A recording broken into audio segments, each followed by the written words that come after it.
Oh, I imagine I'm not the only one who feels a deep sense of resonance in here tonight.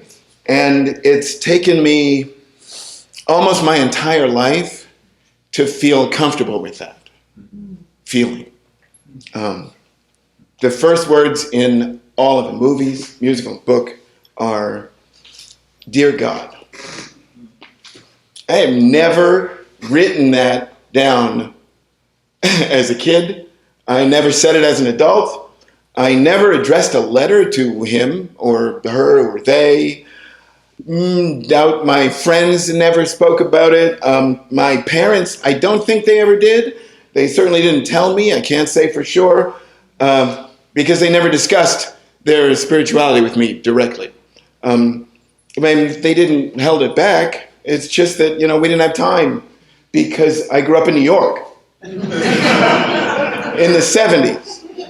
Okay, like my mom and I lived on 97th Street and Central Park West, and she's got to be at 45th Street and Park Avenue at the MetLife building, which was the Pan Am building at that time, by 9 a.m., and she has to take me to PS9 on 83rd and Amsterdam by at least 8:15 to get down there, or I have to find my way myself, but I have to take the 10 on Central Park West, or I could catch the number 7 bus on Columbus and make my way down there. And I mean, she'd pick me up after school. She could, or I'd go to after school, or I'd make my way home. And my dad, my Jewish hippie dad, was born in Flatbush, and hippie because he decided to become a composer instead of being a lawyer, which is what my grandpa Saul wanted him to do. He was busy. He had visitation rights, like twice a week, and he was busting his ass to make $150 a week in 1975, half of which he split with my mom. And I mean, I had homework and stoop ball and stickball and baseball cards and worried about finding the energy to portray myself as doing totally fine to them and make sure they were happy, right? We were all busy. We had responsibilities. Like, the only Bible I ever saw was the one that was in the nightstand at the Hotel Lincoln Square, where my mom and I shared a bedroom from 9 to 12. And every time subsequently that I opened a Bible, I tried to read it, but after like a couple of minutes, I just got confused because I don't know what's going on. I don't know, who are these people? What's the story? Right? Seriously. I mean, my primary references to God were, at that time, from film and television, and which was even more confusing, and movies. And, I mean, white TV was baffling enough. The message, I guess, in Little House on the Prairie and Walton's was that God was this white guy. He was blonde-haired and blue-eyed, and he was benevolent, and he provided, and with a little tough love, and right? But I mean, well, there's a couple of confusing things about it. I mean, again, I'm from New York, okay? So I was already confused by family shows like My Three Sons, where there was a dad who came up with a briefcase, and they all had dinner around the same one table. There was no TV tables, and I mean that's foreign enough. But these guys were on a farm. My trees are buildings, my meadows are sidewalks. Man, what the hell are these people doing? Running up hills in Laura Ashley dresses, and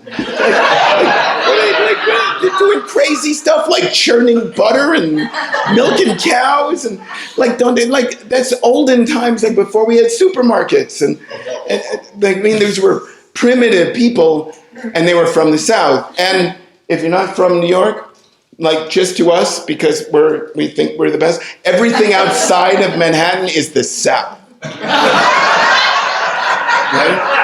Okay.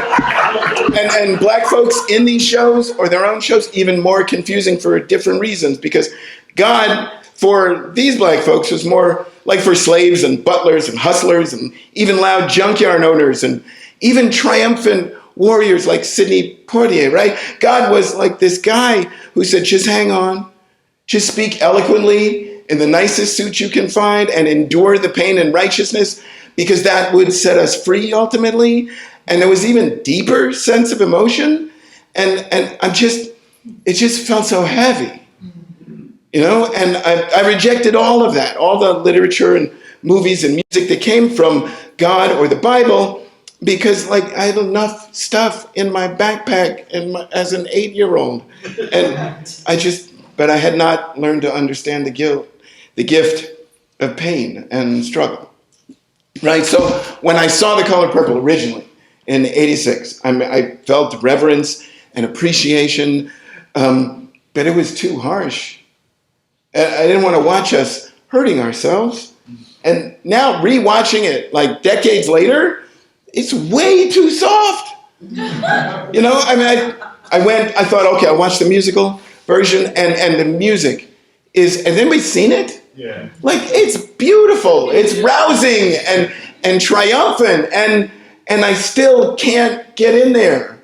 I still can't find myself. And then part of that is like my own journey of my identity of being black, what that is, being black, and what Jewish is, and how, like, ever since I first heard it, I secretly, desperately want to be able to say words like "show enough," like with any sense of authenticity whatsoever. Like, seriously.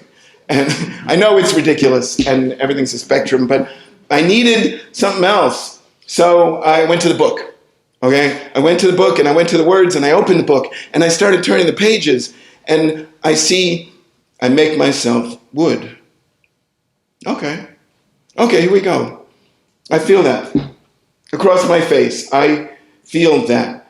Accepting the numbing obligation of what was more or less lifelong service to my mother financially and emotionally since I was very, very little until her death like 3 years ago, foregoing career and family and children without understanding why.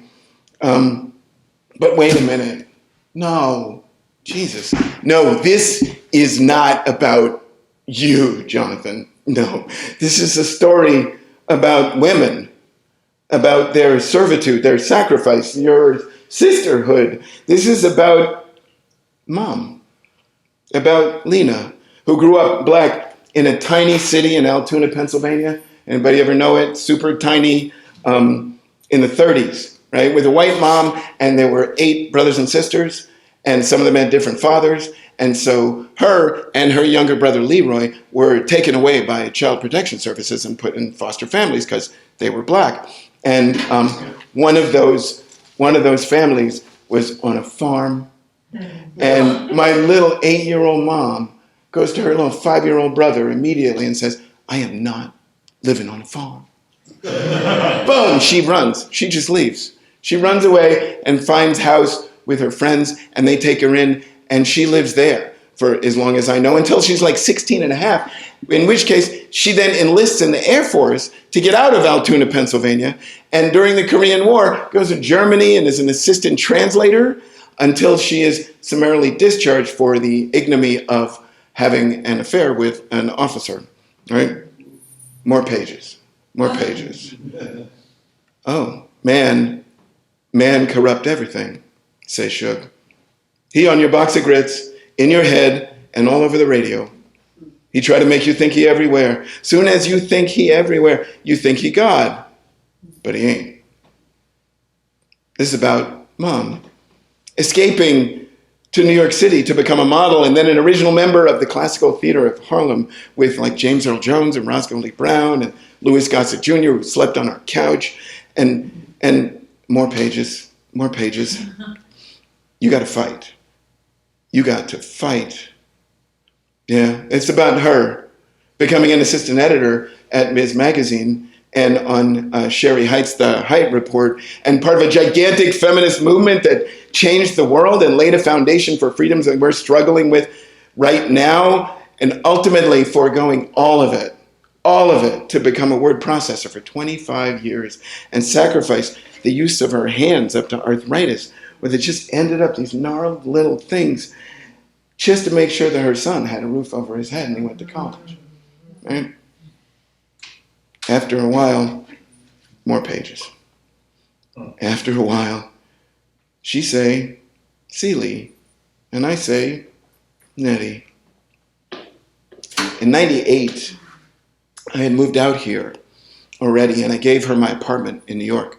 So it was still under my name, and the brother that she was separated from, my Uncle Leroy, called up that phone number because he found it in that old thing called a phone book. And he calls up, and he doesn't know who he's going to get. And they hadn't spoken to each other in like 30 plus years.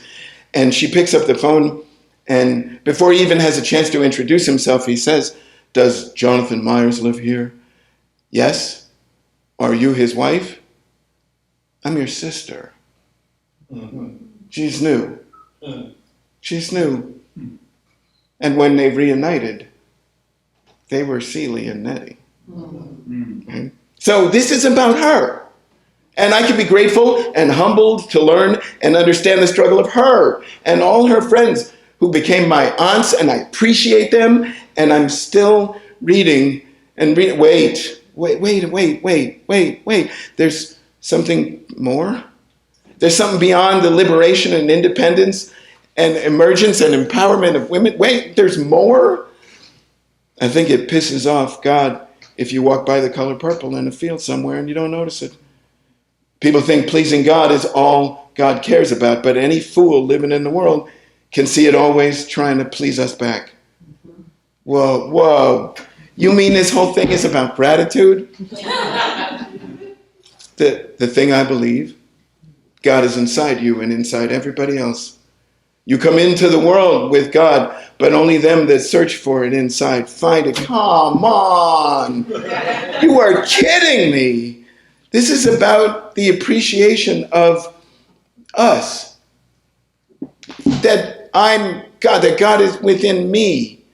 They're like, you mean that if I had read this back when it was written, that I would have understood that, or I would have started on the journey of understanding that? I wouldn't have relegated my spiritual expansion to Eckhart Tolle and like Abraham Hicks? Why didn't I know this? Why didn't I recognize? Why didn't we all recognize? Like, why aren't these films, why isn't that book, even though it's lauded, why isn't it recognized? Why do we still not want to look? Because I didn't want to look. Because I didn't want to look and watch that pain. But by not watching that pain, by us not looking in that darkness, we totally miss the people who are turning on the flashlights, who were like trying to show the way. For the first time, I grab a pen and I immediately write this down from this line that I read with a slight adjustment. Dear Alice, thank you for a deep shining earth and endless sky. Amen. Thank you.